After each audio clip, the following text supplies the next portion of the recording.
Gadis itu pertama kali mencoba pergi ke sekolah tanpa celana pengaman, tanpa diduga dia diintip oleh siswa berprestasi cabul di sebelahnya. Dia menolak dan menemukan bahwa pria ini tidak hanya terang-terangan, dia bahkan terus meneludahnya. Gadis itu marah, mengacungkan jari tengah, dan segera menarik roknya ke bawah. Dia berencana untuk bicara baik-baik dengannya. Tiba-tiba terdengar suara bung dari belakang, semua siswa terkejut dan menoleh sana, hanya melihat pria itu sedikit mengangkat alisnya. Segera setelah itu, semburan udara dengan bau kimchi yang kuat keluar, langsung menutupi seluruh ruangan. Melihat ini, teman-teman sekelasnya pucat dan bergegas membuka jendela untuk ventilasi.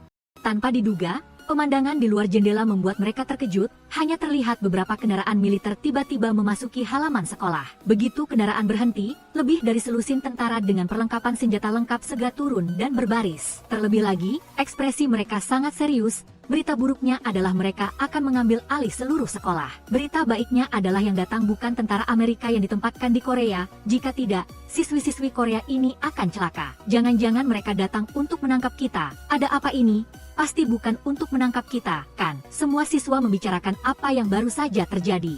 Saat ini, guru wali kelas masuk ke kelas dengan ekspresi serius, dan pada saat sama, dia menyampaikan berita yang mengejutkan semua orang. Ujian masuk perguruan tinggi Korea tahun ini akan ditunda, dan tentara akan mengambil alih sekolah, melakukan manajemen militerisasi secara komprehensif. Dan pada saat yang sama, hasil pelatihan akan dihitung dalam nilai UN mas perguruan tinggi. Para siswa yang mendengarnya langsung terkejut dan bingung, mereka tidak bisa tidak bertanya-tanya. Jangan-jangan Korea Utara sudah menyerang. Ternyata seminggu lalu, banyak bola tak dikenal tiba-tiba muncul di langit Korea, dan rumor pun menyebar.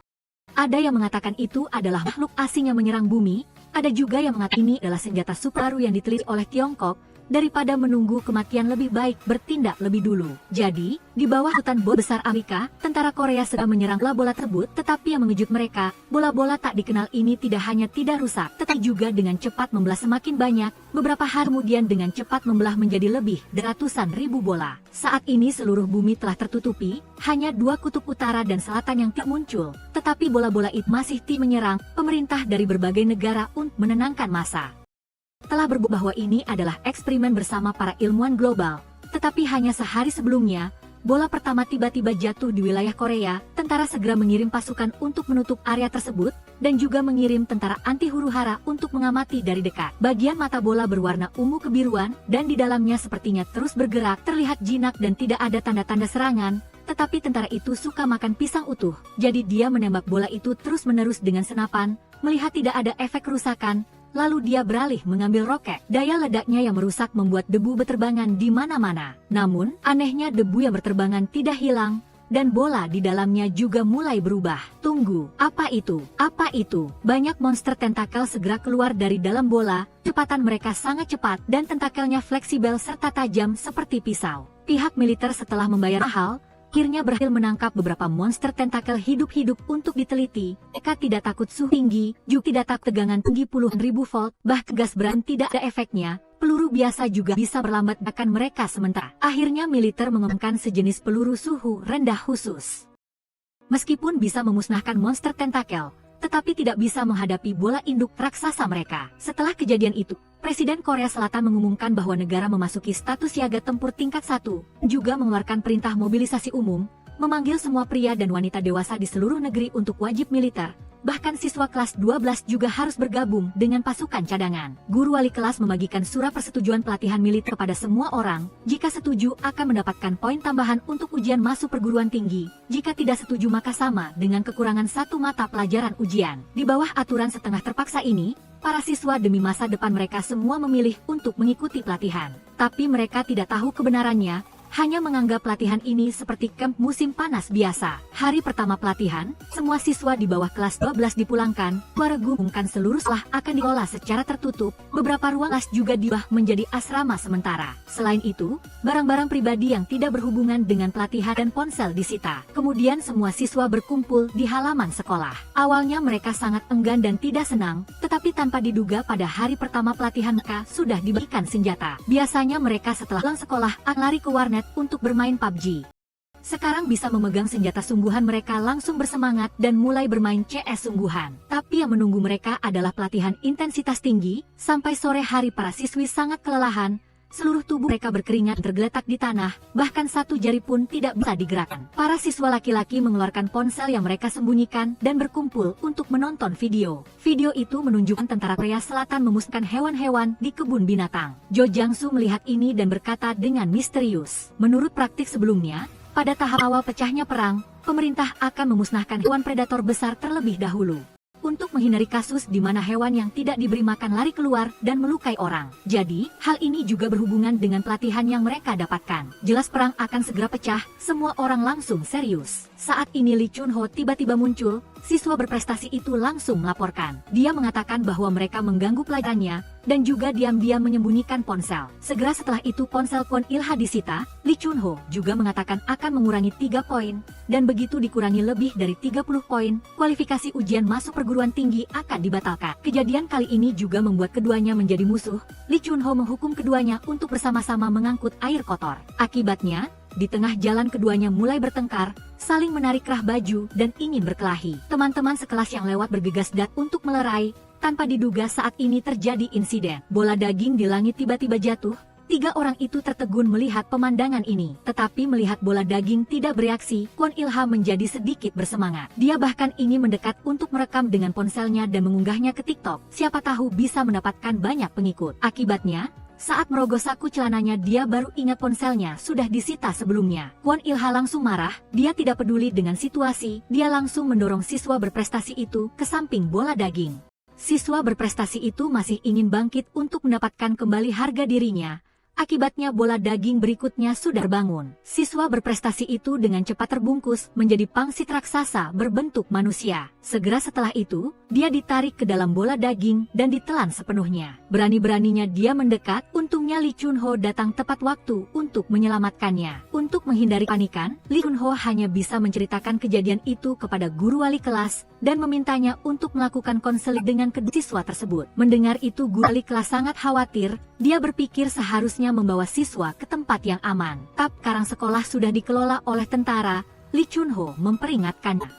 Semua tindakan harus mematuhi perintah atasan, jika tidak akan proses sesuai hukum militer. Guru wali kelas dengan terpaksa pergi untuk menghibur Kwon Il-ha dan Cheol. Namun, keduanya sudah ketakutan dan bingung menghadapi pertanyaan, tapi mereka tidak bisa berkata apa-apa. Tapi mereka tetap berjanji tidak akan menceritakan kejadian hari ini keluar. Keesokan harinya berita melaporkan, di seluruh dunia kembali muncul lebih dari 30 kasus jatuhnya bola daging. Para perwira di sekolah karena itu sangat tegang. Mereka meminta para ketua regu untuk mempercepat kemajuan pelatihan, harus segera melakukan pelatihan peluru sungguhan. Jadi, dalam beberapa hari berikutnya, para siswa sepenuhnya mematuhi standar militer aktif untuk melakukan berbagai gerakan taktis dan juga latihan bongkar pasang senjata. Beberapa hari kemudian, setiap kelas dibagi menjadi regu-regu, secara bergantian pergi ke lapangan tembak di luar sekolah untuk berlatih. Tetapi yang membuat mereka sangat terkejutlah, jalan yang biasanya ramai karang tidak ada orang sama sekali, bahkan tidak ada serak burung kicau. Jelas ini sangat tidak biasa. Tidak jauh dari tempat mereka berbaris, ada benda berbentuk bola yang jatuh ke dalam lubang yang dalam. Itu akan menetas menjadi banyak monster tentakel. Tidak lama kemudian para siswa sampai di lapangan tembak. Untuk pertama kalinya mendengar suara tembakan, para siswa semua berteriak ketakutan, tetapi rasa takut itu dengan cepat tergantikan. Dengan kegembiraan menggunakan senjata sungguhan, Cheol gemetar tak henti-hentinya karena daya tolaknya yang kuat. Dia tidak bisa tidak mengingat kembali pandangan tragis kepergian temannya beberapa hari yang lalu. Saat ini siswi tercantik di kelas mendekat untuk peduli, menanyakan kabarnya. Seketika membuat hati Cheol berbunga-bunga. Dia juga berbicara kepada siswi itu tentang teknik menggunakan senjata, mengingatkannya untuk memperhatikan daya tolak. Akibatnya dia sendiri dihukum karena tidak memenuhi syarat, sementara siswi tercantik itu mendak tepat sasaran.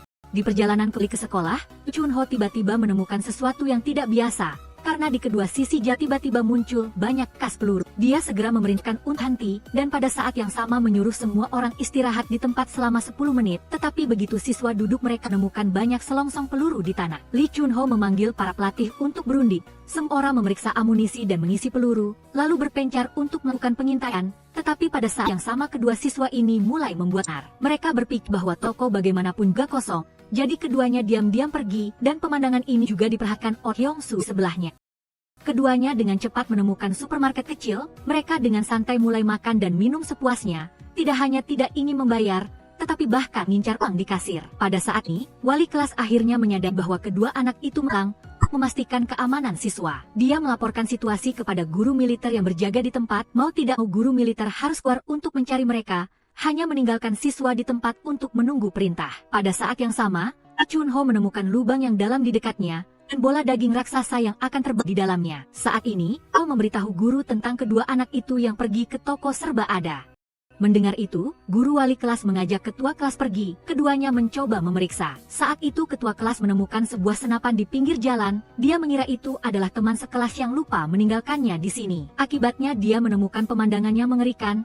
Dia langsung jatuh ke tanah ketakutan. Sekelompok siswa mendengar teriakan itu, juga saling bergegas berdiri dan berlari. Pemandangan di depan mata membuat semua orang ketakutan. Di depan lengan yang terputus, berserakan bekas darah. Jelas sesuatu yang buruk telah terjadi. Guru wali kelas secara naluriah ingin maju untuk memeriksa. Cio takut bahaya dan buru-buru menariknya, tapi guru wali kelas berkata, dia harus memastikan keselamatan semua orang. Mau tidak mau Cio berteriak keras. Menceritakan kejadian bola yang jatuh malam itu, para siswa yang mendengarnya langsung bingung, tetapi mereka belum sempat bereaksi. Kalian cepat lari, pemandangan di depan mata seperti neraka di dunia. Tubuh-tubuh yang rusak tergeletak di seluruh jalan. Sekelompok monster tentakel juga dengan cepat muncul. Guru wali kelas secara naluriah mengambil senapan dan menarik pelatuk. Lee Chunho yang berada di dekat sana mendengar suara tembakan juga dengan cepat berlari. Guru wali kelas terus-menerus menarik pelatuk. Tap monster tentakel terlalu banyak, akhirnya peluru habis. Dia berbalik ingin menyuruh siswa lari, tetapi tidak bisa berkata apa-apa. Ini adalah pertama kalinya para siswa menghadapi kematian secara langsung. Terlebih lagi,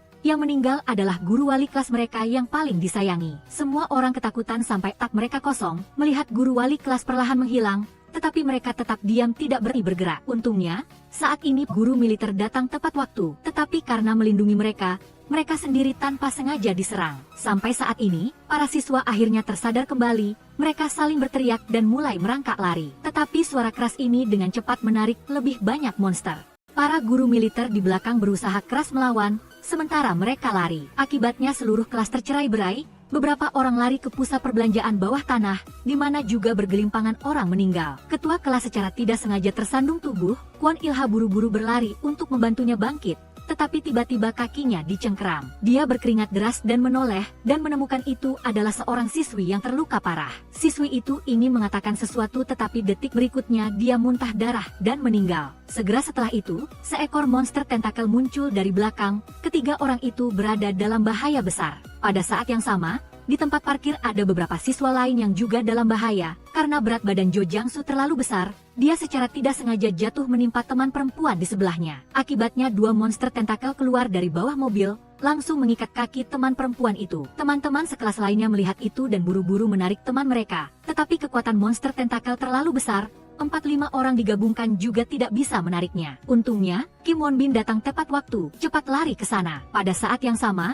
No Aesol adalah orang terakhir yang turun ke pusat perbelanjaan. Dia buru-buru menutup pintu lalu menggunakan pakaian dan pel untuk mengunci pintu, berkat itu baru bisa menghentikan monster tentakel. Namun, para siswa yang masih berada di luar tidak seberuntung itu. Yuhana saat sedang lari tanpa sengaja ditangkap oleh monster, tepat pada saat kritis. Untungnya seorang perwira wanita datang tepat waktu untuk membantu. Melihat Yuhana ketakutan sampai bingung. Perwira wanita itu buru-buru mengingatkannya untuk tenang. Akibatnya ekor monster tiba-tiba jatuh dari langit. Guru wanita itu tidak sempat bersih dan langsung membeku di tempat. Yuhana yang tergetak di tanah melihat itu akhirnya tersadar.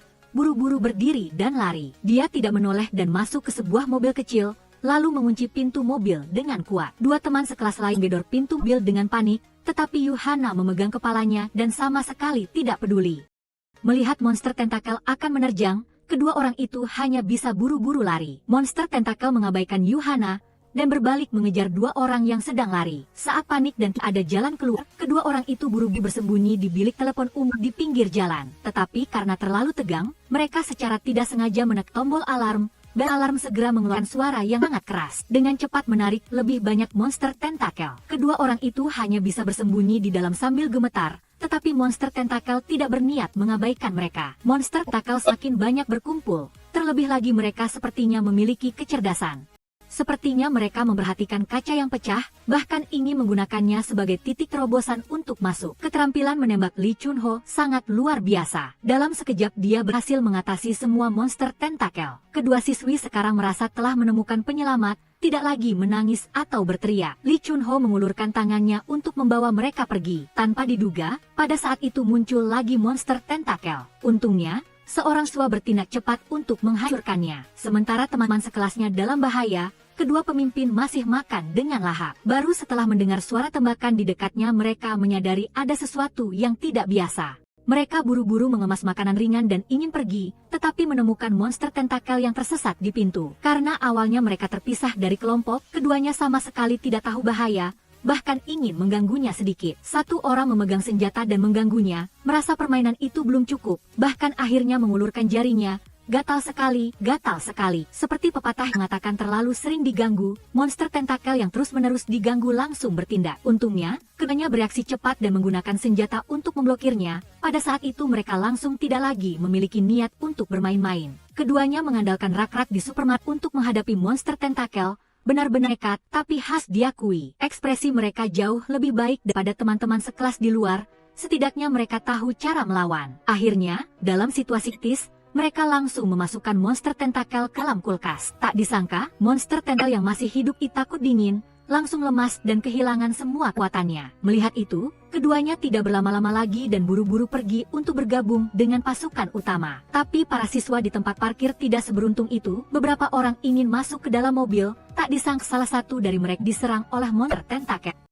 Yang lain melakukan pertarungan sengit. Saat monster tentakel menyerbu, mereka langsung menutupinya dengan sebuah tong. Mereka juga mengangkat karung pasir besar untuk menindihnya.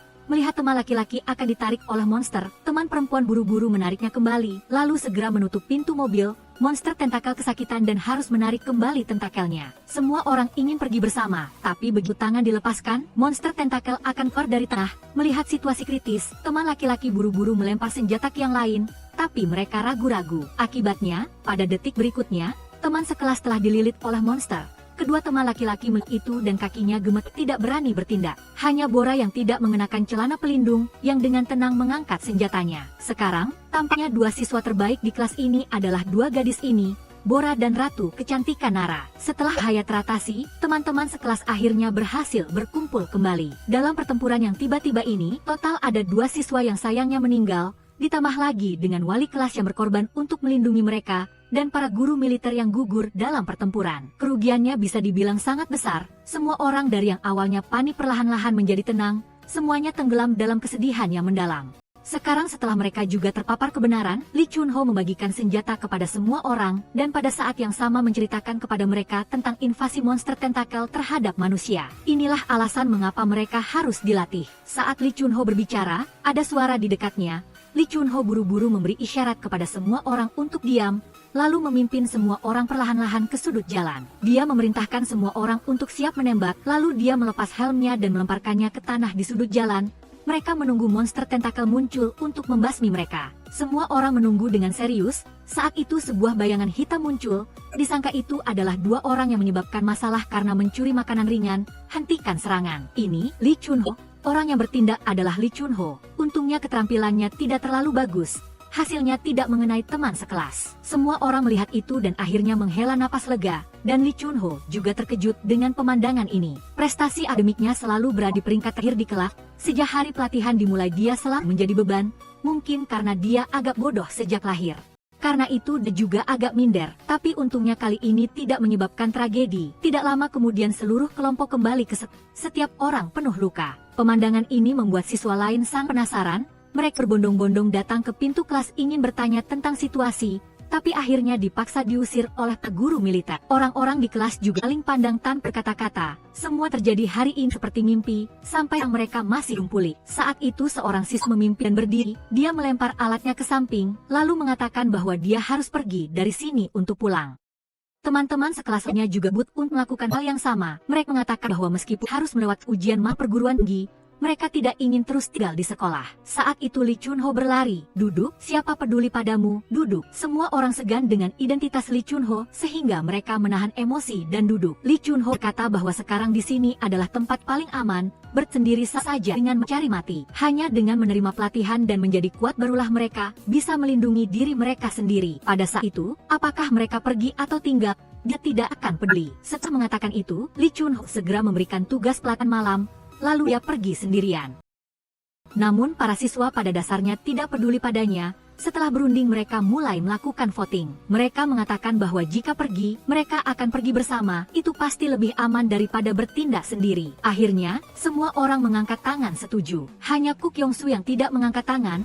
Sampai sekarang dia masih berhayal tentang poin ujian masuk perguruan tinggi untuk masuk universitas. Sekarang sudah kiamat, apakah umat manusia bisa terus bertahan masih menjadi pertanyaan. Tidak tahu apa yang dia pikirkan. Kwon Il-ha melihat itu dan langsung memukulnya. Akhirnya, semua siswa di kelas menandatangani surat izin, lalu ketua kelas menyerahkannya kepada Lee Chun-ho. Namun informasi yang disampaikan oleh Lee Chun-ho sekali lagi membuat mereka terkejut, karena belum lama ini Korea Selatan telah mengeluarkan informasi evakuasi darurat. Sekarang keluarga mereka semua sedang dalam perjalanan ke tempat perdungan, meskipun sepertinya keluarga tidak bisa berkumpul. Jika sudah begitu, ketua kelas mengusulkan untuk membawa mereka ke tempat perlindungan, tetapi sebelumnya mereka semua sudah menandatangani surat persetujuan. Itu sudah setara dengan prajurit yang sedang bertugas dalam situasi perang jika desersi akan dihukum langsung. Saat itu semua siswa tidak punya pilihan, hanya terdengar di dalam kelas penuh dengan sumpah serapah. Malam itu, para siswa dipaksa untuk melakukan pelatihan malam dengan intensitas tinggi. Lee Chun-ho juga mengubah sikapnya, agar mereka memiliki kemampuan untuk melindungi diri sendiri. Malam itu, ketika kembali ke asrama, semua orang berkumpul diam-diam untuk merencanakan pelarian. Mereka tidak terlalu percaya bahwa keluarga mereka pergi ke tempat perlindungan, jadi mereka berencana mengirim beberapa orang keluar untuk mencari tahu situasinya. Wakil ketua kelas Lee Hae-wung memimpin kelompok Dukjung untuk secara sukarela pergi, memanfaatkan saat guru militer di lorong tidur. Mereka diam-diam melepas jendela anti pencurian di toilet, lalu mulai melakukan pelarian. Sekelompok orang bergerak diam-diam tanpa henti, mengandalkan benda-benda penutup dan titik-titik buta. Tapi Dukjung ceroboh, sehingga menarik perhatian guru militer yang sedang berpatroli.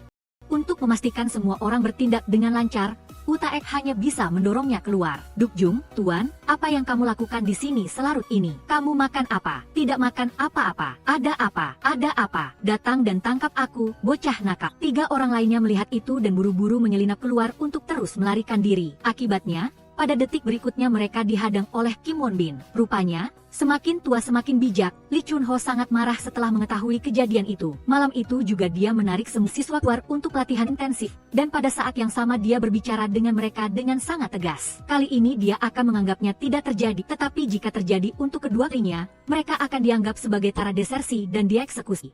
Semua orang mendengar itu dan tidak berani membantah lagi, tapi malam itu semakin mereka pikirkan semakin marah. Mereka jelas hanya siswa. Mengapa harus menanggung begitu banyak? Apakah orang dewasa di Korea Selatan sudah tidak ada, harus mengandalkan anak-anak ini untuk memegang senjata dan pergi berperang? Maka semua orang berunding sebentar dan memikirkan ide yang salah. Keesokan paginya saat sarapan, teman-teman sekelas dibagi menjadi beberapa pasang, semua berlari ke kelas lain untuk menyampaikan berita, menceritakan semua hal yang telah mereka alami sebelumnya. Mereka juga mengatakan bahwa militer ingin menjadikan mereka sebagai umpan, satu batu dilempar menyebabkan ribuan gelombang. Saat berita menyebar semakin aneh, seluruh sekolah dengan cepat ke dalam kepanikan ekstrim. Para siswa bondong-bondong ingin lari keluar sekolah. Para guru militer sama sekali tidak bisa menghentikan mereka. Akhirnya perwira militer terpaksa memberi peringatan.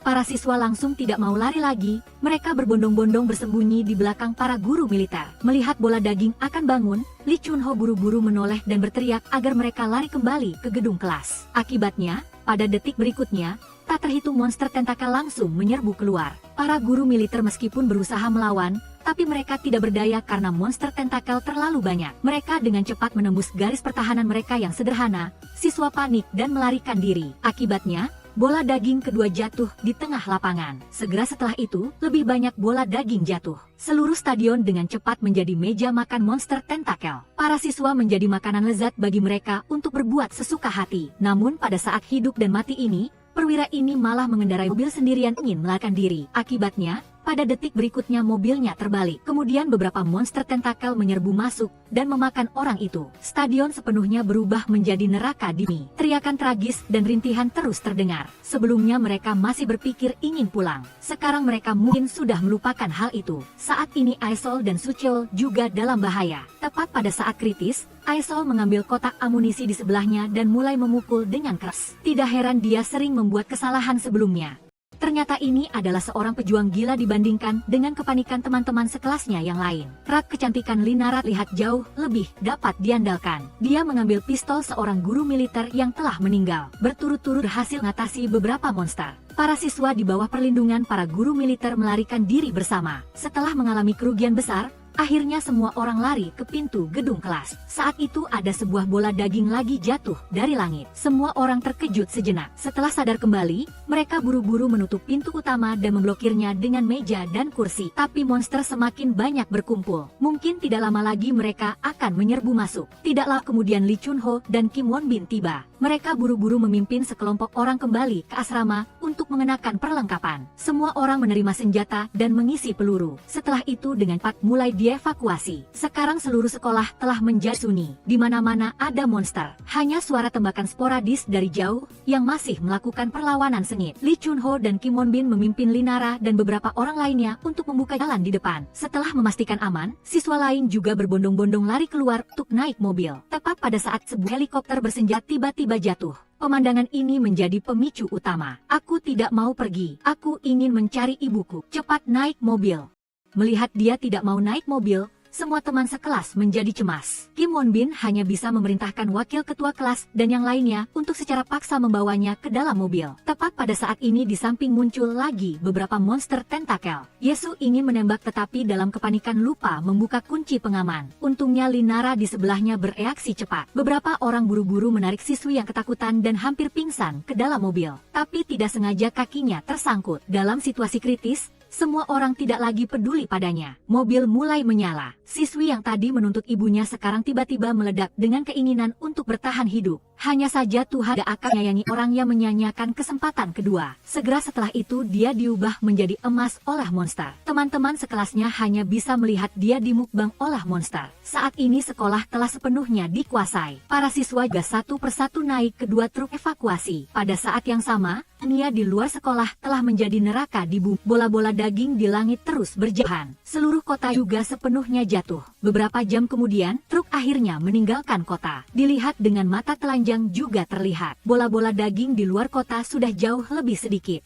Sepertinya monster-monster ini melakukan invasi secara selektif. Para siswa untuk sementara waktu lolos dari bahaya. Tapi tidak ada satupun dari mereka yang berbicara. Seketika menjadi sunyi dan menakutkan. Tapi mereka menyadari bahwa monster tentakel telah diam-diam merayap atap truk. Truk itu tiba-tiba terbalik saat keluar dari terowongan. Para siswa panik. Akhirnya monster tentakel berhasil dimusnahkan. Tapi semua amunisi habis. Apalagi Soyeon sudah terluka sebelumnya. Kali ini karena truk terbalik, lukanya juga semakin parah. Tepat saat semua orang tidak tahu harus berbuat apa, Bora tiba-tiba berteriak. Teman sekelas buru-buru maju dengan cemas untuk memeriksa. Ternyata hanya tergores sedikit.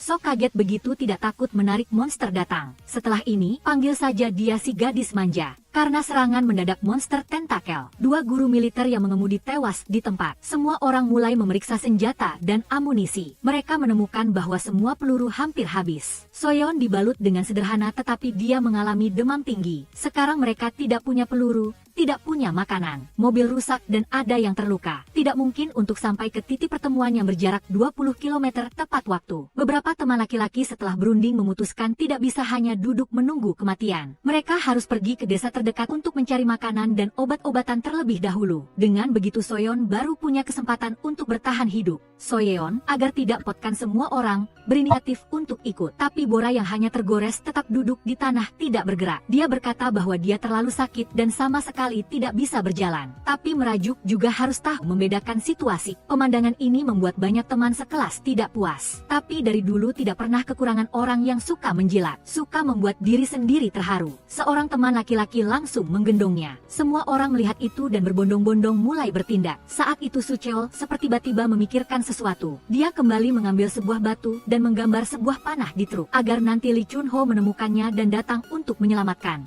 Pada saat yang sama, di sisi lain, Lee Chun-ho telah mengendarai mobil dan membawa siswa ke markas. Tetapi begitu tiba, dia mengetahui truk nomor 1, meskipun sudah berangkat lebih dulu, masih belum juga tiba. Situasi di markas juga sangat buruk. Banyak orang tidak selamat dalam perjalanan evakuasi. Di mana-mana ada tubuh siswa dan tentara. Semua orang masih menunggu di tenda menunggu teman-teman sekelasnya yang lain kembali. Tapi beberapa jam telah berlalu, mereka masih tidak bisa kembali. Lee Chun-ho juga menyadari ada sesuatu yang tidak beres. Dia menyuruh mereka untuk sementara waktu mengikuti perintah Kim Won-bin. Setelah itu dia mencari komandan markas untuk meminta izin keluar mencari anak-anak. Tapi komandan malah mengatakan banyak siswa yang tidak berhasil lolos. Tidak perlu mengambil risiko untuk beberapa orang itu. Lee Chun-ho meminta berulang kali tetapi tetap ditolak oleh komandan. Dengan enggan, dia hanya bisa mencari bantuan dari Kim Won-bin karena dia lebih akrab dengan orang-orang di markas. Kim Won-bin mendengar itu dan segera pergi untuk berkenalan. Tapi diam-diam dia mencuri kunci truk. Namun, ketika keduanya sedang berbicara,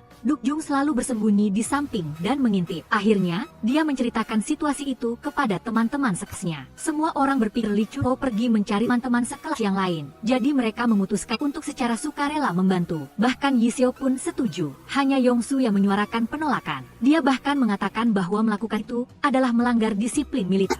Pasti akan dikenai sanksi pengurangan poin. Selain itu, mungkin juga akan memengaruhi ujian masuk universitas. Kwon Il-ha mendengar itu, hanya ingin memukulnya. Jika kau tidak mau pergi, jangan pergi. Bagaimanapun, apa yang kau lakukan atau pikirkan adalah kebebasanmu. Tapi menghalangi orang lain untuk menyelamatkan orang, itu murni kemerosotan moral. Semua orang melihat itu juga tidak ingin banyak bicara. Mereka meninggalkan dia sendirian lalu pergi. Sampai di tengah jalan, Lee Chun-ho mendengar teriakan kesakitan. Dia buru-buru menghentikan mobil untuk memeriksa situasi. Hasilnya, dia menemukan mereka juga sudah mengikuti. Kalian kenapa? Bukankah paman ingin mencari teman-teman sekelas yang lain? Aku akan menemukan mereka. Kalian kembali saja. Apakah kalian tahu jika ketahuan akan seperti apa akibatnya? Pasti akan dikurangi poin, kan? Tapi bagaimana dengan komandan peleton? Hei Duk Jung, dalam situasi seperti ini, biasanya bagaimana akhirnya? Pasti akan dihukum karena pengkhianatan. Ayo berangkat. Sekarang kembali pun sudah terlambat. Pada saat yang sama, peleton yang tersesat akhirnya menemukan sebuah lereng mobil di pinggir jalan. Mereka meletakkan tas-tas mereka dan beristirahat terlebih dahulu. Kemudian mereka berpencar untuk mencari makanan dan obat-obatan. Karena ini adalah lereng mobil,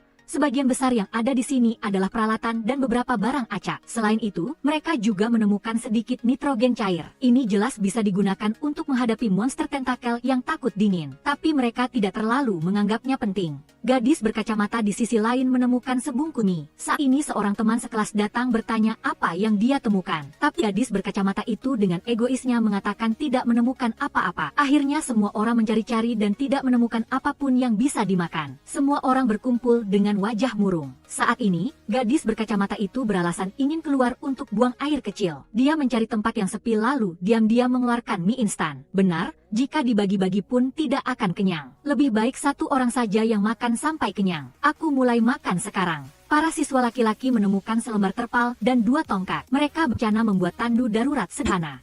Setelah kenyang, saat hendak kembali, dia tiba-tiba memperhatikan seekor monster tentakel di sampingnya. Perilaku makan diam-diamnya bahkan tidak bisa ditoleransi oleh monster itu. Dia berteriak keras lalu berlari kembali. Teman-teman sekelas melihat itu dan buru-buru mulai memberikan perlindungan. Akhirnya mereka berhasil menyelamatkannya masuk ke dalam rumah. Semua orang buru-buru mencari barang untuk menahan pintu utama. Saat inilah mereka bisa bernapas lega. Tapi monster itu melihat tidak bisa masuk. Dia malah menemukan cerobong asap dapur lalu masuk begitu saja ke dalam rumah. Semua orang melihat itu dan buru-buru membagi diri menjadi 2 tim dan bersembunyi di dalam rumah. Kemudian mereka menggunakan perabotan untuk menutup semua pintu dan jendela. Saat ini, monster tentakel itu akhirnya tidak bisa masuk lagi. Tapi mereka juga terjebak sepenuhnya. Saat ini, Bora menemukan mie instan menempel di mulut gadis berkacamata itu. Apa ini? Ini Hong Jun-hye. Kamu baru saja makan mie instan. Sepanjang hari aku belum makan apa-apa. Kamu gila. Sekarang hanya kamu saja yang lapar. Hei, kamu pergi bersembunyi dan makan sendirian. Kamu yang membawa kembali iblis itu, kan? Maaf. Semua orang melihat itu dan sangat marah. Tapi sekarang tidak ada waktu untuk berdebat tentang ini. Bagaimana cara melarikan diri dan menemukan tim besar barulah yang penting. Setelah berinteraksi selama ini, mereka menemukan monster tentakel mengejar berdasarkan suara. Setiap kali para siswi berteriak,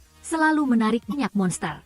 Oleh karena itu, cukup dengan memasang bersuara yang menarik perhatian monster tentakel, mereka bisa manfaatkan kesempatan untuk melarikan diri. Di sisi lain, kondisi So Hyun semakin parah. Cheol merasa harus segera naik mobil dan melarikan diri. Jadi, saat monster tentakel ada dalam rumah, dia diam-diam memanjat jendela dan lari keluar. Setelah itu, dia dengan hati-hati melihat ke dalam rumah melalui celah di dinding. Dia menemukan monster tentakel masih berkeliaran di tempat. Dia pun buru-buru pergi ke jendela kamar lain. Jendela kamar ini sudah tertutup rapat. Jika mereka ingin melarikan diri, mereka hanya mencari sesuatu untuk memotong jeruji anti pencurian. Jadi, Cheol lagi-lagi mengambil risiko lari ke ruang perkakas di sebelahnya.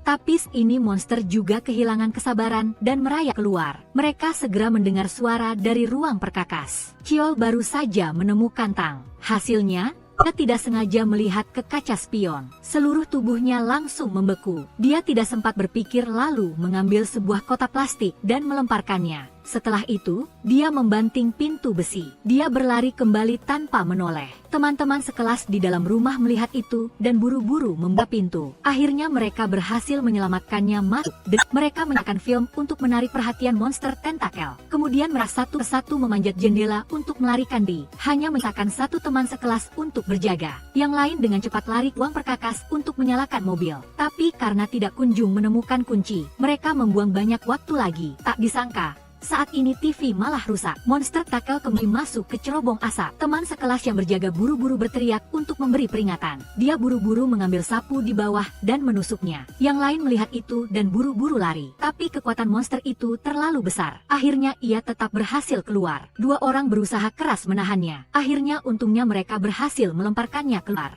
Semua orang buru-buru membantu kedua orang itu masuk ke dalam rumah. Setelah itu, mereka menutup pintu utama untuk tahan monster tentakel di luar. Saat ini, gadis berkacamata itu akhirnya menemukan kuncinya. Herak membuka pintu mobil, hendak menyetir untuk melarikan diri. Tapi melihat kursi pengemudi, dia tertegun karena ini adalah mobil manual. Katakan, apa gunanya belajar mengendarai mobil metik? Selain mobil sedan, tidak bisa mengendarai mobil lain. Sayangnya saat ini monster tentakel juga muncul. Melihat ia hendak masuk, saat ini orang sipil perempuan mengatakan dirinya tahu cara mengendarai mobil tik. Tapi Herak malah menganggap pengemudi wanita tidak bisa diandalkan. Keduanya berdebat sebentar. Kuncinya telah terbekek celah di belakang, tidak bisa dijangkau dengan tangan.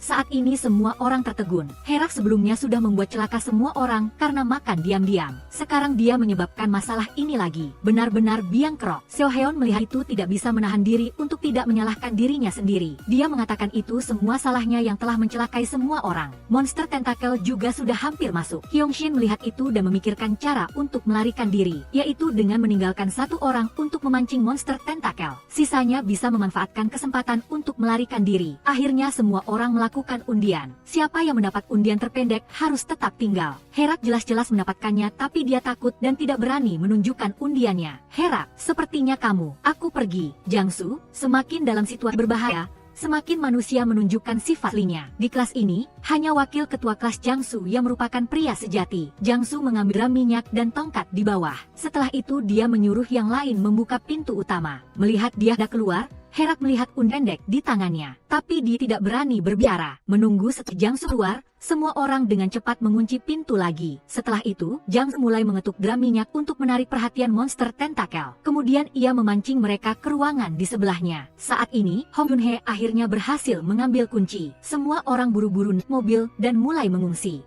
Akhirnya seluruh kelompok berhasil melarikan diri. Hanya Jangsu yang tersisa sendirian di atap rumah. Pada saat yang sama, Lee Chun-ho sedang memimpin pasukan besar untuk memberikan dukungan. Di sepanjang jalan, pemandangan di mana-mana adalah kehancuran. Ini semakin membuat mereka khawatir. Tidak lama kemudian, semua orang akhirnya menemukan truk yang terbalik dan juga menemukan tanda-tanda di atasnya. Tak disangka, saat ini banyak monster tentakel juga muncul. Lee Chun-ho segera memerintahkan untuk bersiap menembak. Semua orang berdiri tegak menunggu. Begitu dia memberi perintah, peluru-peluru padat segera meluncur. Kekuatan bertarung kelompok orang ini jauh lebih kuat daripada yang lain. Terlebih lagi, kualitas mental mereka bagus. Ketika menghadapi bahaya juga tidak berteriak-teriak. Mereka dengan cepat memusnahkan semua monster. Pada saat yang sama, wakil ketua kelas Jangsu untuk menghindari kejaran monster tentakel. Ia bersembunyi gudang di belakang bengkel. Hasilnya, ia tidak sengaja menimbulkan suara. Monster tentakel dengan cepat datang mengikuti suara itu. Jiangsu melihat itu dan buru-buru lari, tapi dia dengan cepat terpojok. Namun, tepat pada saat kritis,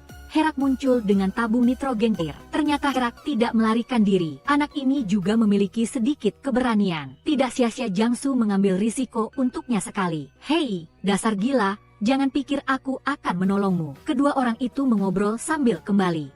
Saat ini Lee Chunho tiba-tiba muncul. Ternyata di sini masih ada monster tentakel lain. Akhirnya ia dimusnahkan dengan tegas oleh Linara. Bahaya akhirnya terselesaikan sepenuhnya. Semua siswa juga telah berhasil berkumpul. Setelah kejadian ini, hubungan di antara mereka menjadi lebih dekat. Dalam perjalanan pulang, mereka berjalan sambil tertawa dan bercerita. Hanya Yongsu yang merasa sangat malu. Semua orang melihat itu dan menyindir untuk menggodanya. Setelah kejadian ini, Lee Chunho ditegur keras oleh komandan markas. Dia bersedia menanggung semua tanggung jawab sendirian. Tapi komandan menghormati fakta bahwa dia telah membawa semua anak kembali dengan aman. Jadi kali ini akan dimaafkan, tapi jangan ada lagi lain kali. Keesokan harinya, semua siswa mengenakan seragam militer baru. Dianggap resmi masuk wajib militer. Di hari-hari berikutnya, semua orang dilatih keterampilan dasar, misalnya menggali parit dan mendirikan tenda. Komandan markas memanggil semua komandan regu untuk rapat. Mereka mengatakan bahwa PBB sedang meneliti, mengembangkan senjata kaliber besar yang sangat dingin. Tapi itu penelitian mas misteri. Kekuatan besar seperti Tiongkok mungkin bisa bertahan. Tapi Korea Selatan akan musnah sebelum penelitian berhasil. Saat ini, kekuatan militer Korea Selatan sudah kehilangan lebih dari setengahnya. Semua kota diduduki oleh monster.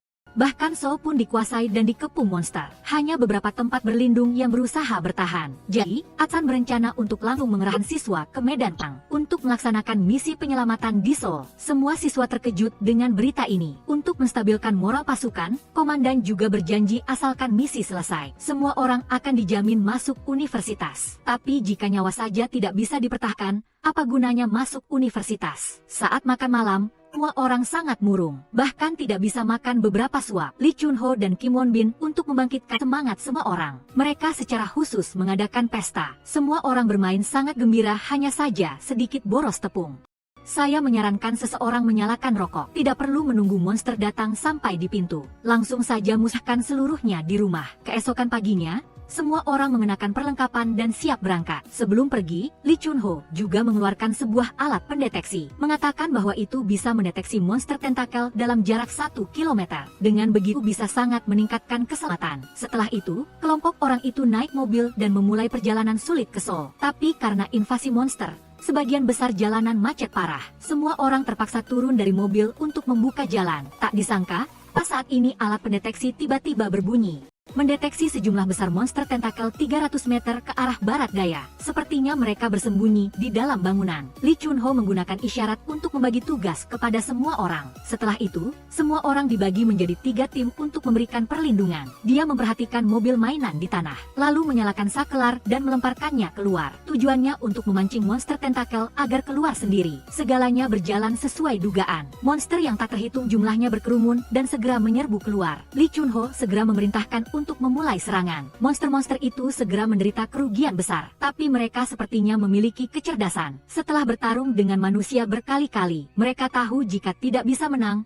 mereka akan bersembunyi. Sejumlah besar monster dengan cepat menghilang tanpa jejak. Lee Chunho melihat itu dan memerintahkan untuk dibagi menjadi tim kecil untuk masuk ke dalam rumah dan memusnahkan mereka. Tapi monster tentakel juga menjadi lebih pintar. Mereka bahkan belajar cara menyerang secara mendadak. Keterampilan Linara adalah yang terbaik. Dia berdiri di tempat tinggi untuk memberikan dukungan tembakan, menyelesaikan tidak sedikit monster yang ingin menyerang secara diam-diam. Kim Won Bin memimpin Duk Jung dan beberapa orang lainnya masuk ke dalam rumah untuk mencari. Tapi tiba-tiba mendengar suara aneh. Dia melihat itu dan tidak berani lalai, jadi dia menyuruh Isiju untuk membuka pintu. Sedangkan dia sendiri mengangkat senjata untuk memberikan dukungan. Hasilnya benar-benar di luar dugaan. Di dalamnya malah bersembunyi seorang manusia yang masih hidup. Sepertinya dia sudah ketakutan sampai linglung. Selain itu, dia pasti siswi kelas 12 dari markas lain. Tidak peduli bagaimana semua orang bertanya, dia tetap diam. Matanya juga sangat kosong. Saat ini Lee Chun-ho juga kembali. Mereka juga membawa 2 orang yang selamat. Jangan injak dia. Jangan injak dia. Hei, maaf. Jangan injak temanku. Kondisi mental siswi itu sangat buruk. Terus-menerus berteriak. Sepertinya sudah mencapai batasnya. Dia cepat pingsan. Setelah itu, semua orang mengikuti peta ke sebuah sekolah di dekatnya. Di sini ada sebuah papan baru yang bertuliskan tempat perlindungan nomor 8. Tapi sepertinya sudah dihancurkan oleh monster. Di mana-mana ada sisa-sisa tubuh. Semua orang masuk ke dalam gedung untuk menyelidiki dengan teliti. Di ruang bawah tanah tercium bau busuk yang menjijikan. Pasti jatuh untuk beberapa waktu. Di tanah bahkan ada mainan anak-anak. Pemandangan ini mau tidak mau membuat para siswa sedikit ragu. Apakah tempat perlindungan orang tuakah juga seperti ini? Setelah penyelidikan dan tidak menemukan bahaya, semua orang memutuskan untuk beristirahat di sini sementara waktu. Lee Chun-ho bertanya tentang 3 siswa yang ditemukan sebelumnya. Mereka bilang juga dikirim untuk membantu di Seoul. Tapi di jalan bertemu dengan monster yang menghadang. Akhirnya hanya mereka yang selamat. Lee Chun-ho hanya bisa menghibur beberapa patah kata lalu berbalik pergi. Tapi siswi itu tatap punggungnya dengan tatapan tajam. Dalam diamnya, entah kenapa ada sedikit kebencian.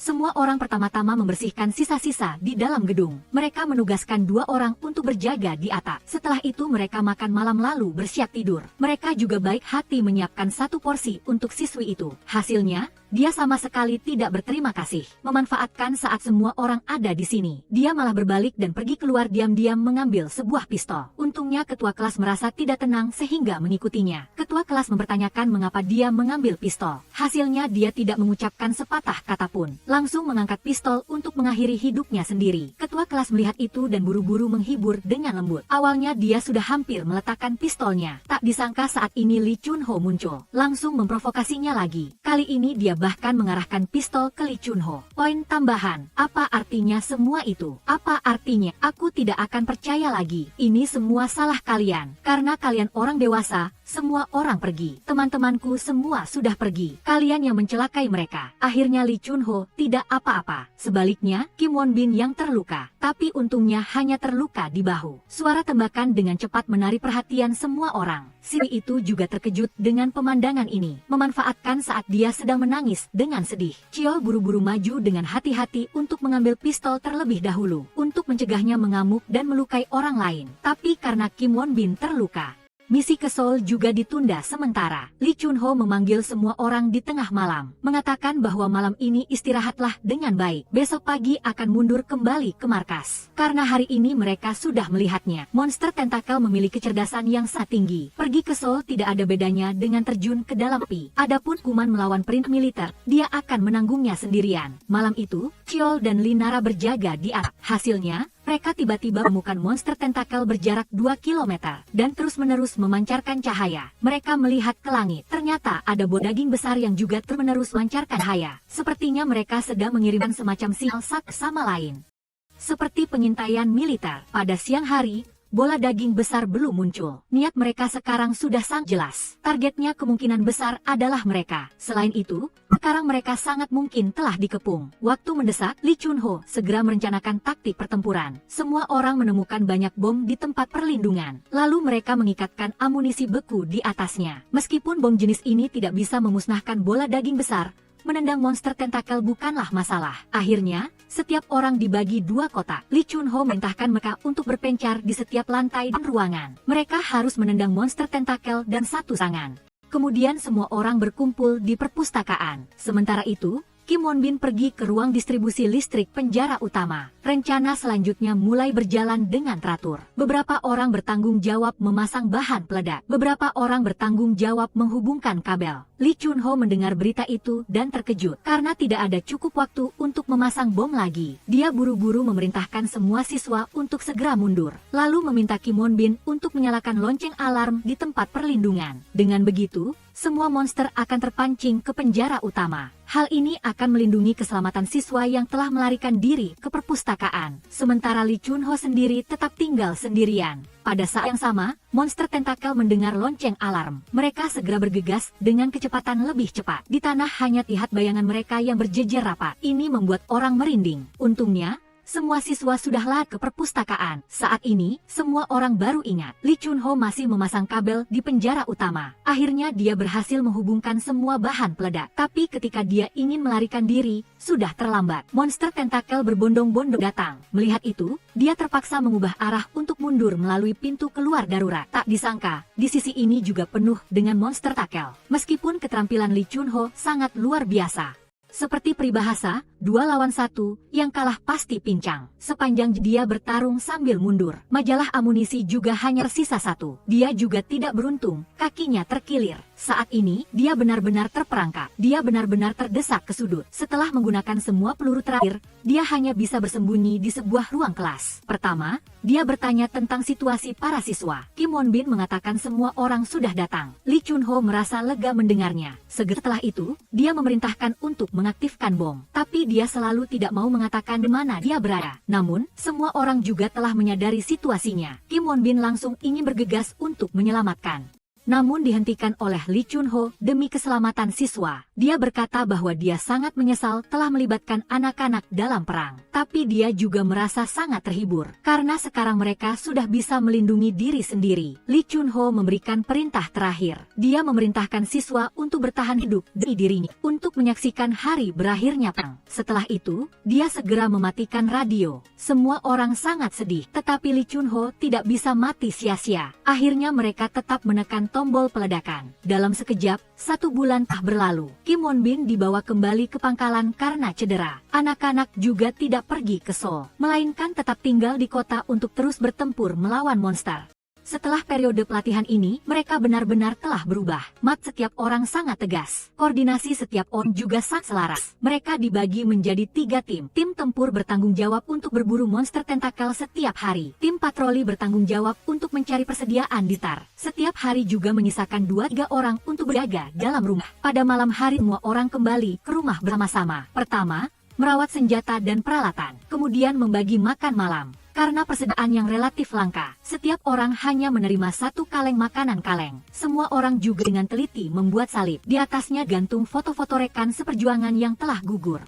Setelah makan malam semua orang datang untuk berdoa dengan hikmat. Selain itu, sejak keluar bulan lalu, radio mereka tiba-tiba rusak. Hingga sekarang masih tidak bisa menghubungi dunia luar. Apalagi seiring berjalannya waktu, amunisi mereka juga semakin menipis. Kebetulan tim patroli menemukan sebuah penjara. Semua orang berpikir di dalamnya mungkin ada radio dan amunisi senjata. Jadi mereka memutuskan untuk masuk dan menyelidiki. Namun, sebelumnya masih ada program pemungutan suara rutin harian. Minoritas tunduk pada mayoritas untuk memilih tetap tinggal dan bertarung atau mengambil risiko kembali ke rumah. Tapi hasilnya selalu tetap tinggal. Hasilnya, keesokan paginya semua orang berkumpul. Ketua Las membagikan tugas untuk semua orang. Setelah itu mereka berangkat memulai aksi. Tidak lama kemudian. Namun, bagaimana seorang yang selamat di penjara adalah orang baik? Seluruh kelompok pergi ke tempat suara itu berasal untuk menyelidiki. Suara itu berasal dari ruang bawah tanah. Tempat ini jelas merupakan area sel tahanan. Melihat ini, semua orang menjadi sedikit gang. Meskipun mereka telah memusnahkan banyak monster. Namun, sebenarnya, mereka hanyalah anak-anak yang baru saja dewasa. Ketika mereka dengan hati-hati berjalan maju, Wu Herak tiba-tiba dicengkeram oleh seorang narapidana. Kalian siapa? Lepaskan, kamu baik-baik saja. Siapa di luar? Tolong buka pintunya. Buka pintunya. Semua orang mulai berdiskusi bagaimana menghadapi para narapidana ini. Dalam situasi normal dalam perang, mereka akan memindahkan narapidana. Hanya narapidana yang sangat berbahaya yang akan ditahan sampai akhir. Selain itu, mereka jelas melihat kartu merah di tubuh orang-orang itu. Itu adalah simbol pembunuh berantai. Oleh karena itu, tak ada yang berniat melepaskan mereka. Saat ini, para narapidana mulai mohon lagi. Mereka mengatakan sudah tidak makan selama berhari-hari. Jika dilepaskan, mereka pasti akan patuh. Melihat para siswa tidak bereaksi sama sekali, orang-orang ini langsung menjadi cemas. Akhirnya seorang tetap tidak berani melepaskan mereka, hanya memberikan sedikit makanan. Narapidana bertanya kepada mereka mengapa mereka memegang pistol. Para narapidana mencurigai apakah Korea Utara sudah menyerbu atau belum. Jelas mereka tidak tahu tentang monster tentakel. Melihat itu, Para siswa juga tidak ingin menjelaskan banyak. Saat ini, No Aesol tiba-tiba memperhatikan seorang narapidana aneh. Dia baring tanah bergerak. Diberi makan dia juga tidak mau makan. No Aesol memanggilnya beberapa kali barulah dia bangun. Dia terlihat seperti sedang sakit. Dia meminta No Aesol untuk melakukan sesuatu. Dia mengatakan bahwa dia masuk penjara secara tidak adil. Dia sangat khawatir tentang ibunya, jadi dia ingin No Aesol menyampaikan pesan kepada ibunya. Dia juga memberinya foto yang bertuliskan alamat. Kata-katanya yang tulus dengan cepat menyentuh No Aesol yang polos. Akhirnya, semua orang tidak peduli lagi dengan para narapidana ini. Mereka mengabaikan makian mereka dan pergi. Mereka masih memutuskan untuk mencari radio terlebih dahulu. Setelah kembali pada malam hari, mereka akan berunding dengan semua orang. Semua orang terus berpencar untuk bertindak, tapi Aesol tiba-tiba mengeluarkan foto itu. Dia masih tidak bisa mengasih rintangan dalam hatinya. Dia malah diam-diam mengambil kunci, membuka pintu narapidana baik hati itu. Paman, kamu merasa tidak enak badan. Paman, dasar wanita bau. Kenapa tidak membuka pintu? Kenapa tidak patuh? Kenapa membuatku menjadi orang jahat? Kukira aku harus tinggal di sini sampai akhir. Gadis manis, terima kasih. Sebuah tembakan terdengar. Semua orang segera menyadari ada yang tidak beres. Jadi mereka buru-buru lari ke sel. Tapi saat ini semua narapidana sudah lari keluar. Ditambah lagi mereka merebut pistol Aesol. Ada peribahasa di masa kacau, hindari menjadi orang suci. Itu memang benar. Terkadang kebaikan tidak memiliki batasan, bahkan menyebabkan konsekuensi yang lebih serius daripada kejahatan yang sebenarnya. Karena kebaikan itu akan merugikan semua orang. Ketika anggota tim yang lain tiba, Aesol telah disandera oleh narapidana. Melihat itu, mereka buru-buru mengunci pintu utama dengan rapat, sekaligus meminta Aesol dibebaskan terlebih dahulu. Jika tidak, mereka akan pergi dari sini. Tapi para narapidana juga tidak takut sama sekali. Kedua belah pihak untuk sementara tidak ada yang mau mengalah. Dia bukan teman kita. Apa yang bajingan ini ingin lakukan? Kalian juga memegang pistol. Lepaskan, kita punya 7 pistol. Mereka hanya punya 1. Apakah kamu tidak melihat Aesol adalah sandera? Hei, kalian ingin melihat teman kalian mati. Sudah kubilang dia bukan teman kami. Bertindak sendirian membahayakan semua orang. Jadi, apa gunanya berteman? Melihat semua siswa memegang pistol, para narapidana ini akhirnya ketakutan. Mereka sama sekali tidak berani langsung membunuh sandera. Jadi mereka mengubah strategi. Mereka langsung menekan Aesol ke tanah, lalu mulai dengan gila-gilaan menelanjanginya. Mereka akan melakukan pemerkosaan. Aesol berteriak histeris. Teman-teman sekelasnya di luar akhirnya tidak tahan lagi. Saat ini, mereka berada dalam dilema. Mereka hanya bisa sementara menenangkan orang-orang ini, kemudian keluar untuk berunding tentang cara menyelesaikannya. Tepat ketika semua orang tidak tahu harus berbuat apa, alat pendeteksi detak jantung tiba-tiba berbunyi. Ada 4 monster tentakel yang bergegas mendekat dengan sangat cepat. Maka ketua kelas tiba-tiba memikirkan ide yang bagus. Dia memimpin semua orang kembali ke sel. Ketua kelas mengatakan bisa menggunakan Aesol untuk ditukar dengan kepergian mereka. Setelah itu semua orang melemparkan senjata mereka ke tanah. Jiangsu maju menggunakan kunci untuk membuka pintu sel, sekaligus meminta mereka untuk melepaskan Aesol terlebih dahulu. Tetapi saat ini, narapidana tiba-tiba berubah pikiran, apalagi langsung mengambil pistol. Melihat itu, para siswa menjadi panik dan melarikan diri, bahkan tidak mengambil pistol di tanah. Akhirnya semuanya berhasil direbut oleh narapidana. Mereka tidak berpikir untuk langsung melarikan diri, tetapi malah menargetkan para siswa itu, terutama para siswi. Mereka dengan santai mengobrol di depan Aesol, bahkan membagi para siswi dengan jelas. Setelah itu, mereka membawa pistol dan berpencar, mulai memburu di dalam penjara. Namun, para siswa sudah lama melarikan diri. Mereka pikir suatu adalah suara siswa. Tapi detik berikutnya monster tentakel sudah muncul. Satu orang yang tidak sempat bereaksi langsung tewas di tempat. Aesol di sisi lain juga berusaha keras untuk berjuang. Akhirnya dia melarikan diri ke dalam lemari. Narapidana di luar terus-menerus berteriak marah. Tak disangka, saat ini langit-langit tiba-tiba jatuh. Segera setelah itu, monster kedua muncul. Melihat itu, narapidana menjadi panik dan melarikan diri. Ingin menembak tetapi malah menemukan tidak ada peluru sama sekali. Ternyata ini adalah jebakan yang telah disiapkan oleh ketua kelas. Tapi seorang narapidana lain menemukan pistol di dalam penjara. Pada saat yang sama, kelompok 2 orang yang sedang makan camilan di luar juga mulai beraksi. Mereka terus-menerus membuat kebisingan untuk menarik monster tentakel di dekatnya. Saat ini para narapidana melihatnya. Akhirnya mereka menyadari ada yang tidak beres. Tapi itu sudah terlambat. Ada 1 orang lagi yang langsung ditransmigrasi oleh monster tentakel. Saat ini para siswa mengambil pistol di tanah dan mengisi ulang majalah amunisi. Mereka dengan cepat lari keluar untuk berkumpul. Aesol juga keluar tanpa cedera. Tak disangka, narapidana yang menemukan pistol tiba-tiba muncul. Dia sangat marah karena dibohongi, jadi dia berniat langsung menyerang. Akibatnya, Aesol menaburkan pasir ke matanya sehingga membuatnya buta sementara. Dasar wanita bau, ini layak didapatkan. Cepat tangani mereka. Kenapa orang gila ini tidak menyerang? Saat ini, anggota tim akhirnya tiba. Melihat pria berjanggut itu memegang pistol,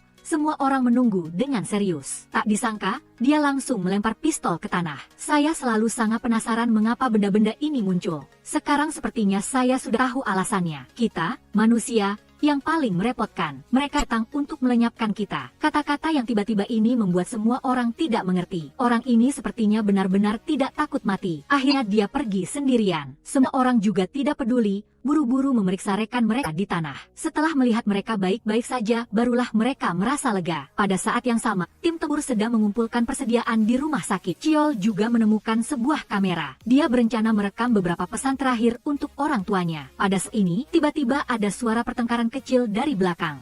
Dia tidak berani lengah, jadi dia buru-buru mengambil pistol dan mendekat dengan hati-hati. Tak disangka, saat ini tiba-tiba ada suara keras. Dia bertanya beberapa kali tetapi tidak melihat ada reaksi apapun. Jadi dia langsung membuka pintu keluar darurat. Di balik pintu ada Du Sucheol. Dia terlihat sangat tegang. Chiol ingin naik ke atas untuk melihat. Tak disangka dia langsung memblokir tangga. Dia lihat tidak normal. Setelah memberikan beberapa penjelasan yang tidak jelas, Chiol tidak mempedulikannya. Tapi setelah dia pergi, Du Sucheol tiba-tiba mengeluarkan 2 lembar kertas. Itu adalah surat suara dipilih semua orang setiap malam. Pada saat yang sama, Linara dan yang lainnya di luar menemukan beberapa truk militer. Di dalamnya penuh dengan berbagai jenis amunisi. Melihat itu, semua orang sangat gembira. Mereka buru-buru kembali untuk memanggil orang agar bersiap-siap untuk mengangkutnya. Tak disangka, saat ini tiba-tiba terdengar beberapa suara tembakan. Segera setelah itu, sesosok bayangan tiba-tiba jatuh dari langit. Pemandangan ini membuat semua orang tercengang. Dan orang yang jatuh itu adalah Du Sucheol yang sebelumnya berada di tangga. Semua orang menemukan 2 surat suara itu di tangannya. Sejak saat itu, tim mulai saling curiga. Karena ada orang yang diam-diam memodifikasi jumlah suara. Pada saat yang sama, kelompok 3 orang Dukjung yang tinggal di pangkalan juga menghadapi situasi darurat. Sekelompok siswa lain menemukan pangkalan mereka. Mereka mengambil kesempatan saat mereka sedang mencari di mana-mana. Kelompok 3 orang Dukjung segera membawa pistol. Para siswa melihat itu dan terkejut, buru-buru mengangkat kedua tangan untuk menyerah. Setelah beberapa saat mengobrol baru diketahui bahwa mereka juga siswa kelas 12. Kali ini sepenuhnya adalah kesalahpahaman. Mereka mengatakan akan pergi ke Seoul karena tempat itu sekarang sudah aman. Selain itu, belum lama ini, negara telah mengumumkan informasi pembatalan ujian masuk perguruan tinggi. Melanjutkan pertempuran juga tidak ada artinya lagi. Lebih baik pergi ke zona aman dan menyelamatkan nyawa. Dukjung dan yang lainnya terkejut mendengarnya. Karena radio mereka rusak, sama ini mereka tidak bisa menerima informasi dari luar.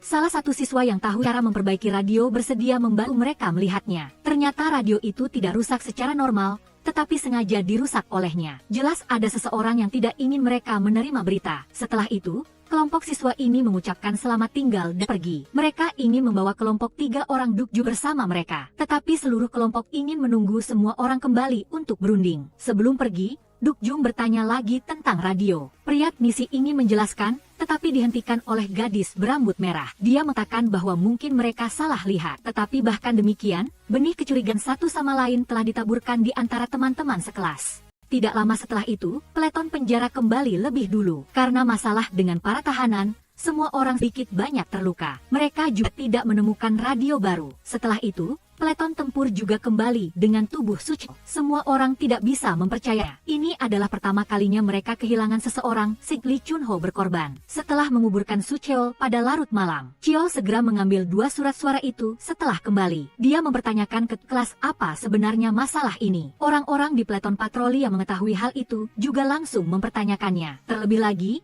penyebab kegiatan Sucheol masih menjadi misteri. Jelas bahwa dia tahu kebenarannya.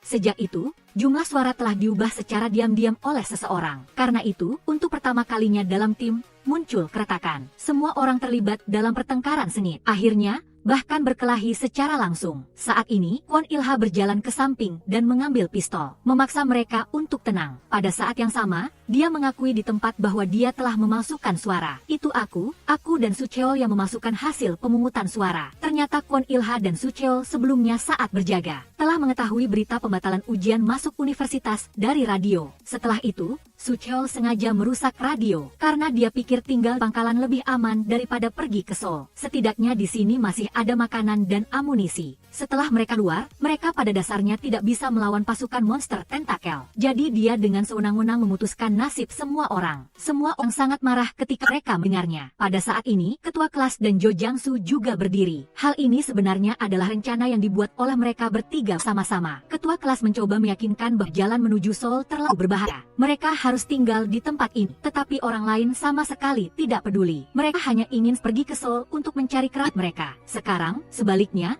berita pembatalan ujian masuk universitas bukan apa-apa lagi. Hanya Kim Duk-jung yang peduli tentang hal ini. Dia bahkan mengatakan ujian masuk universitas lebih penting daripada hidupnya sendiri.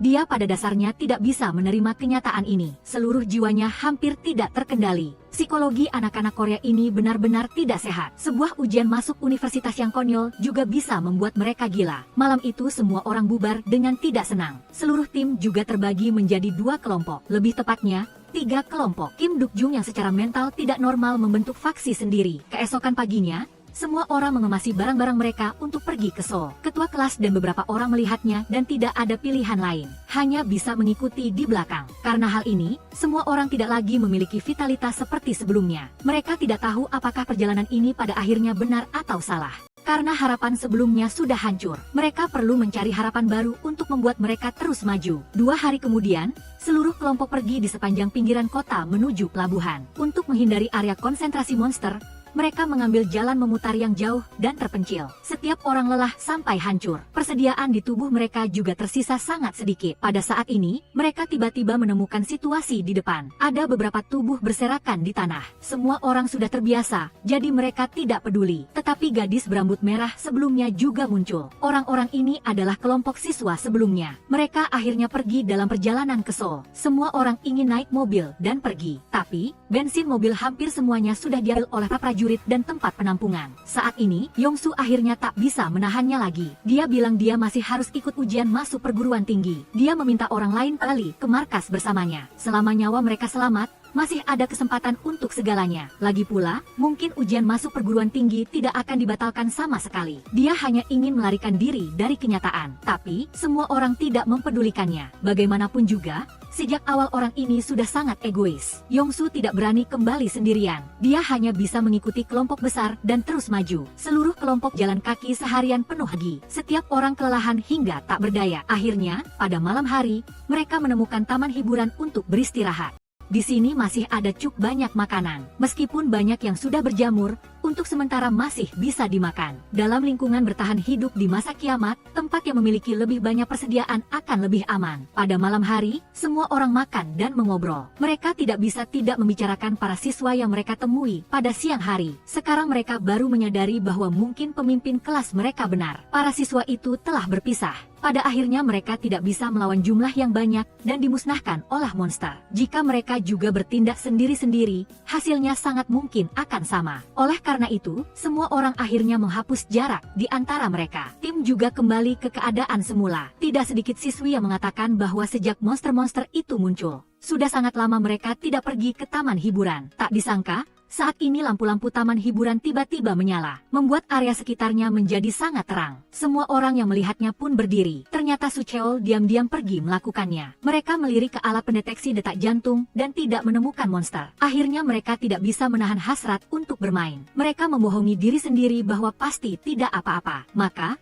semua orang dengan cepat menyetujui mengadakan pesta yang sudah lama tidak mereka lakukan. Jika ada yang bilang bisa menjamin untuk bicara pelan, aku bisa percaya semua orang di dunia ini, kecuali anak-anak Korea ini. Suara anak-anak ini benar-benar keras. Tidak peduli dengan keadaan maupun perasaan orang lain. Memang terkenal memiliki kualitas buruk. Saat orang lain sedang bersenang-senang, Yong-soo justru memperhatikan sebuah toko komik. Dia bahkan mengalami halusinasi. Dia melihat komik-komik itu sebagai anggota keluarganya. Sekarang dia sudah sepenuhnya terobsesi. Mengingat kembali tekanan yang diberikan oleh orang tuanya, dia mulai bergumam bahwa dia sudah tidak belajar selama berhari-hari. Bagaimana jika dia melupakan semua pengetahuan itu? Setelah itu, dia mulai menghafal rumus. Jika tidak bisa menghafal, dia terus memukul kepalanya sendiri. Meskipun kamu berusaha begitu keras, aku tidak enak untuk mengatakan apa-apa. Namun, rumus yang kamu baca jelas adalah pengetahuan siswa SMP. Jiangsu yang baik hati ingin mengajaknya bermain bersama. Tapi, orang ini tidak hanya tidak berterima kasih, dia juga mengatakan bahwa jika mereka tidak belajar, jangan mempengaruhi dirinya. Jiangsu yang melihatnya pun tidak ingin berbicara lebih banyak. Dia kembali untuk foto bersama semua orang. Akibatnya, saat Chiol baru saja memegang kamera, dia menyadari memori kamera sudah penuh. Di dalamnya tersimpan gambar terakhir Suchal. Ternyata dia tidak didorong oleh Kwon Il-ha, melainkan saat sedang merekam, dia diserang secara diam-diam oleh monster tentakel. Suara tembakan sebelumnya juga adalah suara dia menekan pelatuk. Pada akhirnya dia mendekati jendela. Saat dia ceroboh, ini adalah seluruh kebenaran dari kejadian ini. Semua orang yang melihatnya memiliki ekspresi yang sangat serius. Kwon Il-ha tidak berkata apa-apa dan berbalik pergi. Pada saat yang sama, Yongsu di sisi lain masih bergumam sendirian seperti orang gila. Dia khawatir tidak bisa lulus ujian masuk perguruan tinggi. Tepat saat dia sedang murung, tak disangka dia melihat koran di depannya. Dia melihat berita di sana yang mengatakan ujian masuk perguruan tinggi tahun ini tidak akan dibatalkan, melainkan akan ditunda. Melihat itu, dia langsung gembira luar biasa. Tak disangka, saat dia menoleh ke belakang, dia tidak lagi merasa senang, karena dia melihat Jiangsu duduk di tepi pantai bersama Yeon Bora. Yeon Bora selalu menjadi gadis impian Kwon Il-ha. Karena itu, dia sangat marah. Setelah Jiangsu pergi, dia buru-buru menunjukkan koran itu kepada Yeon Bora. Ternyata semua yang terjadi sebelumnya hanyalah halusinasinya. Koran itu sama sekali tidak mengatakan apa-apa tentang ujian masuk guruan tinggi. Yeon Bora yang melihatnya pun melemparkan koran itu padanya. Pada saat yang sama, dia dengan cemas menyuruhnya untuk sadar. Tak disangka, Jiangsu malah semakin tidak sadar. Dia berjongkok di tanah dan mulai mengobrak-abrik. Yeon Bora yang melihatnya ingin pergi, tapi dia malah ditangkap oleh orang gila ini. Ujian mau perguruan tinggi tidak dibatalkan. Benar, lepaskan saya. Menyadari kondisinya agak tidak baik, dia secara naluriah ingin pergi. Tapi, tak disangka, Jiangsu tiba-tiba menjadi brutal. Emosi negatif sepenuhnya menguasai pikirannya. Dia mulai menyalahkan Yeon Bora karena seharusnya tidak berada di sisi Jiangsu. Benar-benar tidak bisa dimengerti. Lepaskan tanganmu, orang gila ini, lepas aku. Melihat Yeon Bora jatuh ke tanah dan pingsan, Yongsu akhirnya sedikit lebih sadar. Dia buru-buru mengguncang Yeon Bora, dia sadar kembali. Tapi, Yeon Bora tetap tidak bereaksi. Perlahan-lahan, tatapannya juga berubah. Ditelan sepenuhnya oleh hasad yang ada di lubuknya. Pergi, dasar orang mesum. Dasar jalan ini, kamu pikir kamu hebat apa? Beraninya mengabaikanku. Kenapa tidak percaya apa yang aku katakan? Yeon Bora, tepat pada saat ini, Kwon Il-ha kebetulan melewati pantai. Dia langsung memperhatikan adegan mesum ini, sehingga dia buru-buru berlari dan menendang Yongsu hingga jatuh. Menghadapi pertanyaan Kwon Il-ha, Yongsu buru-buru menjelaskan bahwa Yeon Bora tiba-tiba pingsan, dan dia hanya sedang memberikan napas buatan padanya. Kwon Il-ha yang mendengar itu buru-buru membungkuk untuk memeriksa kondisi Yeon Bora. Tapi, dia lupa akan Yongsu yang ada di samping. Dia tiba-tiba memperhatikan pistol di tanah. Dalam hatinya langsung muncul sebuah pikiran jahat. Dia mengambil pistol dan menodongkannya ke kepala Kwon Il-ha. Orang gila ini, mau apa? Apa kamu mau menceritakannya? Apa kamu mau menceritakannya ke orang lain? Kalau aku ceritakan,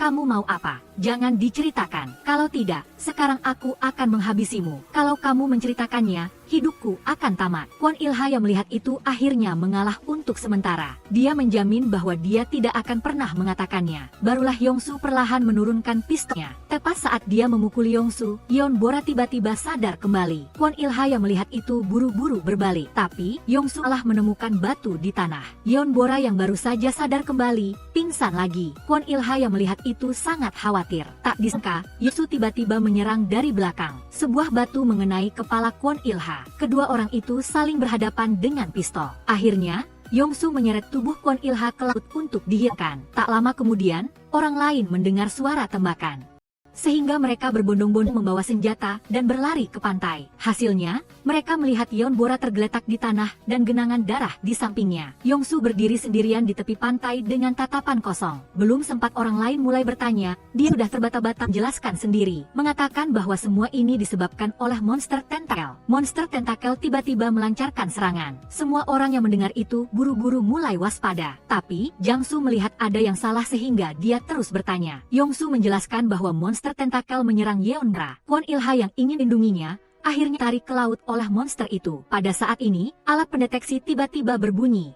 ada banyak monster yang datang dengan sangat cepat. Pasti sudah mendengar suara tembakan. Tapi, semua orang tidak berencana untuk mundur. Mereka bilang harus menemukan Kwon Ilha baru mereka akan pergi. Yongsu yang mendengar itu langsung mengatakan bahwa dia sudah mencarinya. Tapi, di bawah laut terlalu gelap, dia tidak berhasil menangkapnya. Dia melihat dengan mata kepala sendiri Kwon Ilha meninggal. Dia tidak berani membiarkan orang lain menemukan tubuhnya. Karena lubang peluru akan mengungkap seluruh kebenaran dari kejadian ini. Karena waktu yang mendesak, semua orang juga tidak sempat berpikir banyak. Masing-masing berbondong-bondong membawa senjata dan cepat-cepat mundur. Pada saat ini, kebetulan hujan turun dengan deras. Genangan darah besar di tanah dengan cepat tersapu bersih. Seluruh kelompok menerobos hujan dan melaju ke depan. Seomo juga mengikuti dengan bingung. Semua orang bertanya apa yang sebenarnya terjadi padanya. Tapi, sebelumnya dia sudah jatuh pingsan. Dia hanya samar-samar melihat bayangan Kwon Ilha. Sedangkan mengenai hal-hal yang terjadi sebelum pingsan, dia malah tidak beruntung mengalami amnesia sementara. Tidak lama setelah itu, semua orang menemukan sebuah kolah. Maka mereka memutuskan untuk sukun berteduh dari hujan lalu pergi lagi belok. Karena hilangnya Kwon Ilha yang misterius,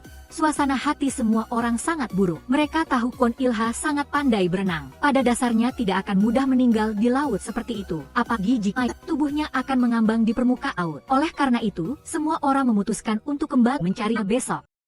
Hidup harus melihat orangnya, mati pun harus melihat mayatnya. Hal ini membuat batin Yongsu semakin tegang. Saat ini So Hyun tiba-tiba teringat beberapa hal. Melihat Yongsu menoleh dan menatapnya, dia buru-buru menghindar. Malah menatapnya dengan tatapan tajam. Dia tidak percaya hantu sehingga dia mengelap kacamata. Akibatnya dia ketakutan hingga jatuh terjerembab ke tanah. Melihat Kwon Ilha akan memukulnya, dia secara naluriah buru-buru memeluk kepalanya. Akibatnya, detik berikutnya tidak terjadi apa-apa sama sekali. Dia tidak bisa menahan diri untuk tertawa terbahak-bahak seperti orang gila. Menoleh belakang dan melihat So Hyun dan Jangsu berjalan keluar bersama. Ekspresinya kembali menjadi sangat aneh. Benar-benar terlalu mesum. Aku akan menyebut ini sebagai warisan non-budaya Korea. Di sisi lain, So Hyun menceritakan semua hal yang terjadi sebelumnya kepada Jangsu. Dia ingat Kwon Ilha pernah ingin menyelamatkannya. Apalagi sama sekali tidak ada benda berbentuk bola. Oleh karena itu, dia merasa Yongsu pasti ada masalah.